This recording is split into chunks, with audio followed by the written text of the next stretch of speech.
Lorraine Wilburn. This is very high. I'm vertically challenged. Hi, everybody. Hey! Look at this beautiful day. Seriously, though, look at this beautiful day. Look at these snowflakes out here. Yeah! Look at all you wimps out here. Surviving this weather. Where are all of our friends to tell us we're snowflakes right now? Back there. Well, first of all, I want to say welcome, everyone, to the 4th Annual Women's March here in Canton. We're super proud to be hosting the Northeast Ohio March here. Look around, everybody. We are but one of many, many groups marching today across the nation. We have shown over the past 4 years that we will show up and be heard. But this movement is more than just women showing up today. This movement is women who continue to show up and rise every single day in the face of systematic problems that are the experience of women and girls in America. Fear, humiliation, intimidation, marginalization, lack of representation, and destructive laws continue to be some of the hallmarks that women face in their jobs, in their homes, in their governments, and yes, in their bodies. But it is not that we have not made progress. I want to be clear about that. Today is cause for celebration. As 2020 marks the centennial anniversary of the 19th Amendment, giving women the right to vote. But progress does not, But progress does not often come in one fell swoop, and progress does not happen without conscious dedication to a cause. The passage of the 19th Amendment technically granted all women the right to vote, but because of widespread racism in the suffrage movement, many women of color remain disenfranchised through fraud and intimidation. It wasn't until the Voting Rights Act was passed nearly a half a century later. Think about that, people. 45 years later, our sisters of color got the right to vote without restriction in the South. And they were finally able to realize their rights without restrictions. Some Latinx, Native, and Asian American women had to wait until 1975 when voting rights amendments were passed that eliminated discrimination against language citizens. As we celebrate the sacrifices made by women of the suffrage movement, we need to acknowledge that the contributions of women of color were critical to the passage of the amendment, even though they didn't reap the benefits. It was through their hard work and sacrifice as well. It's an uncomfortable truth for many of us, but white suffragists did not march for all women.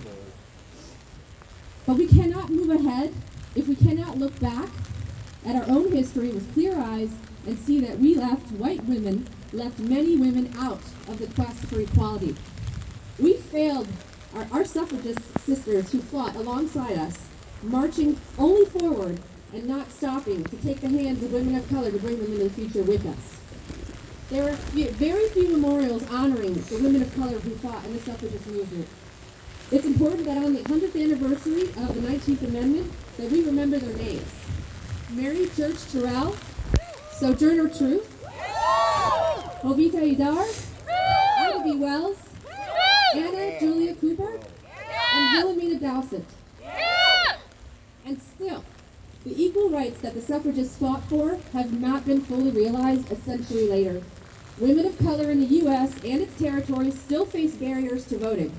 In territories like Puerto Rico, residents are American citizens, but they cannot vote in the presidential election. Nearly 50% of the U.S. prison system is made up of women of color who are prohibited from voting while incarcerated or on parole in many states and for life in others. And in August 2019, just recently, the Brennan Center for Justice found that nearly 17 million people were purged from the voter rolls between 2016 and 2018. And those purge rates were higher in counties with a history of voter discrimination. And so, friends, we march on. White women and men must move forward arm in arm with people of all colors, all classes, political parties, and economic status, and stop efforts to obstruct their voting rights. That's right. That's right.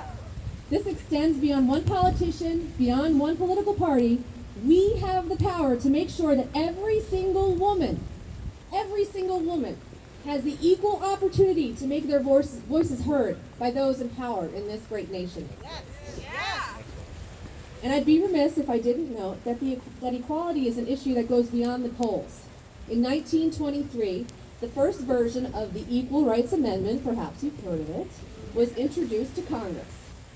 Equality of rights under the law shall not be denied on account of sex.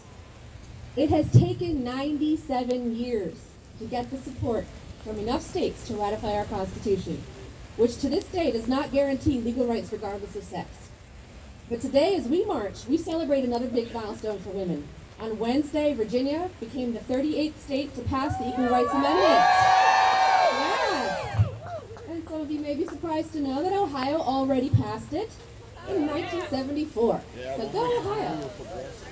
97 years. Think about that. 97 years we've been trying to get equal rights. Thanks to the hard work of women like us who flipped the Virginia State House in 2018, this vision of our future has finally been realized.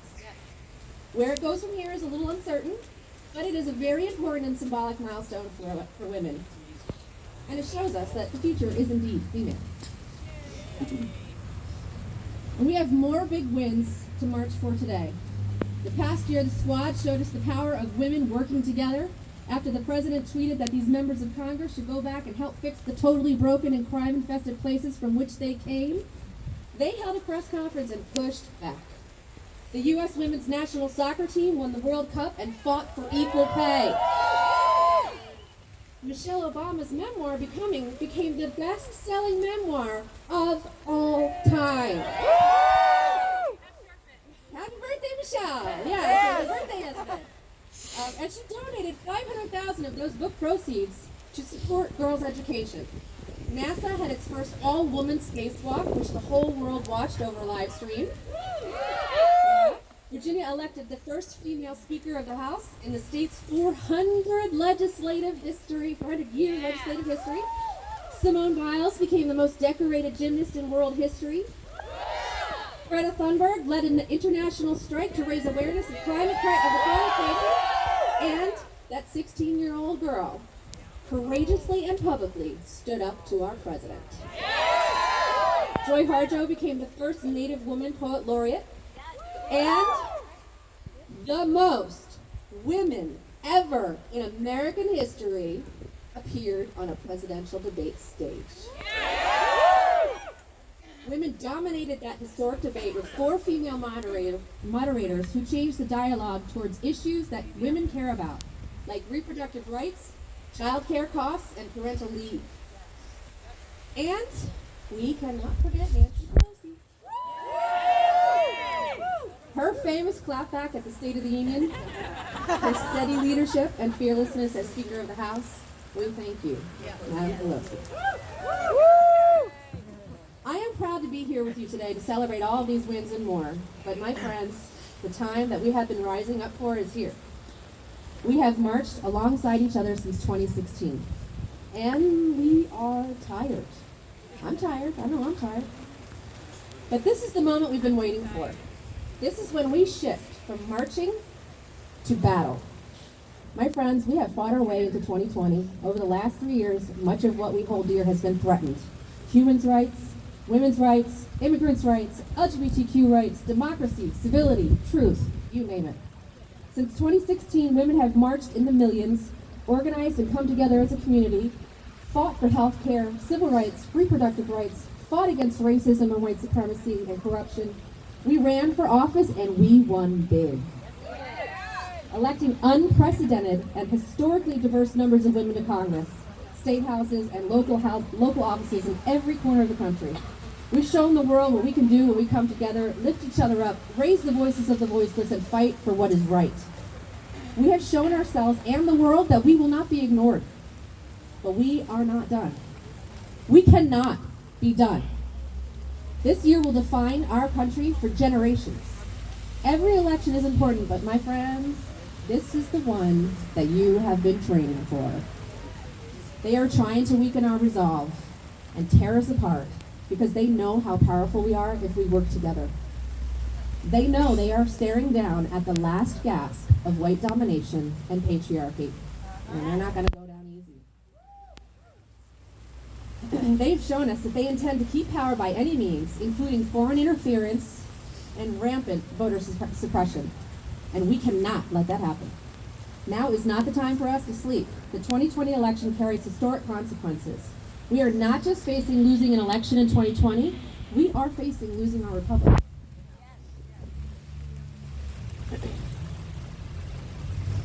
So here's the thing.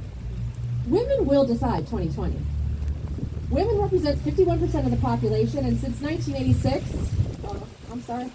since 1986, with more women than men have voted in every single election. We are the energized base doing the heavy lifting on the ground to get Democrats elected. We are donating more money to candidates than ever. We are shifting policy to what matters most to us. We hold far more electoral power than we realize. But we can't win in 2020 if we don't work together. We can't win if we only show up to vote. That's right.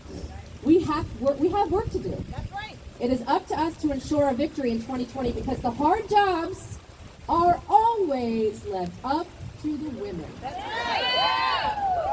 We need to talk to our friends and neighbors about why voting is important. We need to knock doors, make calls, donate, and give everything we've got to this fight. Fighting for our lives is not comfortable, but we will not succeed if we are looking for comfortable.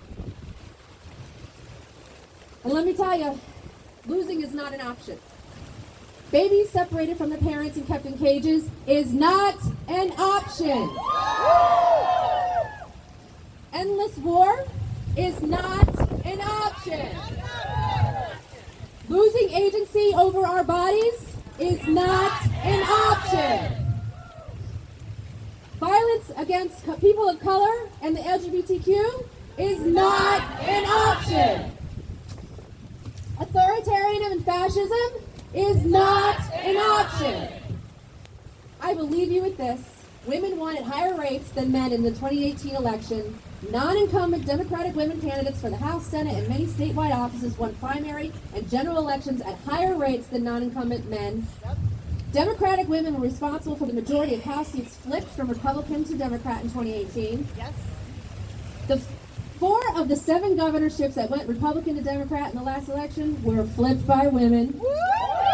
These successes indicate that women are not only capable of winning elections, but have outperformed men overall in the most competitive races in the latest cycle. Yes. The question is not, is a woman electable? Because recent history has shown us that, hell yes, we are. Hell yeah!